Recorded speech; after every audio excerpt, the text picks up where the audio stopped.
আজকে চার্জশিট দেয়নি, CBI report দিয়েছে, তার সঙ্গে কিছু কাগজ অ্যানেক্স করেছে, এটা লোয়ার কোর্টেও দিয়েছে।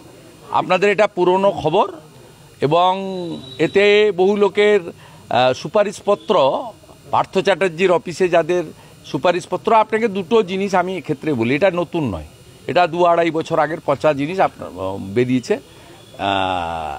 যাদের সিবিআই ডেকে জিজ্ঞাসাবাদ করা দরকার, মানে যাদের সুপারিশে বেআইনি নিয়োগ হয়েছে তাদের মধ্যে কোনো বিজেপির লোক নেই। আপনারা যাদের নাম বলছেন তারা তখন এমপি এমএলএ থাকতে পারেন শাসক দলের, সেই সুবাদে লিখেছিল, তারা তখন বিজেপি করতো না, 1 নম্বর। দ্বিতীয় নম্বর হচ্ছে, তাদের সুপারিশে যদি কোনো অবৈধ নিয়োগ হয়ে থাকে বা তাদের আত্মীয়দের নিয়োগ হয়ে থাকে, তাদেরকে ডেকে জেরা করতো, সে জেরার কাজটাও হয়নি। এটা 2 বছর আগেই লোয়ার কোর্টে সিবিআই দিয়েছিল। এটা পার্থ চ্যাটার্জির দপ্তর থেকে যে রেকমেন্ডেশন লেটারগুলো মানিক ভট্টাচার্যের দপ্তরে গেছিল তার একটা কপি শুধু, এটার সঙ্গে কিছু নেই।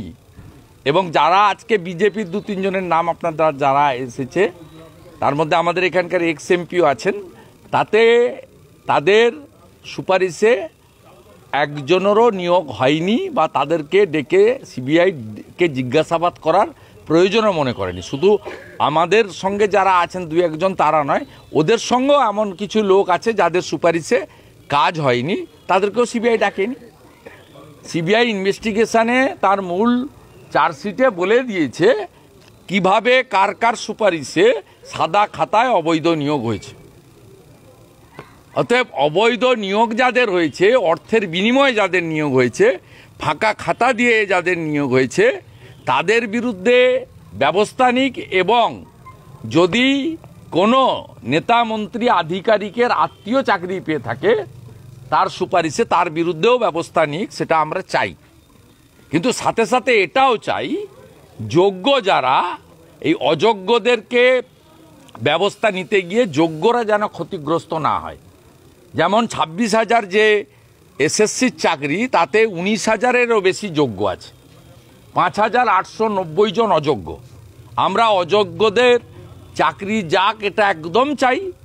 19,000 সামথিং যারা যোগ্য, তাদের চাকরি যাতে না যায়, এটাও আমরা চাই, খুব ক্লিয়ার। এবং রাজ্য সরকার অবৈধ লোকেদের বাঁচানোর জন্যই যোগ্য অযোগ্য বাছাই করা তালিকা সুপ্রিম কোর্টে দেয়নি। তাই এটা মধ্য দিয়ে এমন কিছু বিষয় নয়, এটা কমপ্লিটলি যা মেটেরিয়াল তারা সিজার লিস্টে পেয়েছিল তার অ্যানেক্সচার, নাথিং এলস। সিবিআই এটা 3 বছরের বেশি ইনভেস্টিগেশন করছে। ইনভেস্টিগেশনে যদি কোনো ফাউল প্লে হয়ে থাকে তাদেরকে ডেকে জিজ্ঞাসাবাদ করেছে, সে যে দলেরই হোক, যে মতেরই হোক, যে পদেরই হোক।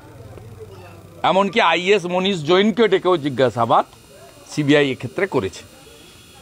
অতএব এটা নিয়ে কোনো গোপনীয়তার বিষয় নয়, একদম ট্রান্সপারেন্ট, স্বচ্ছ বিষয়।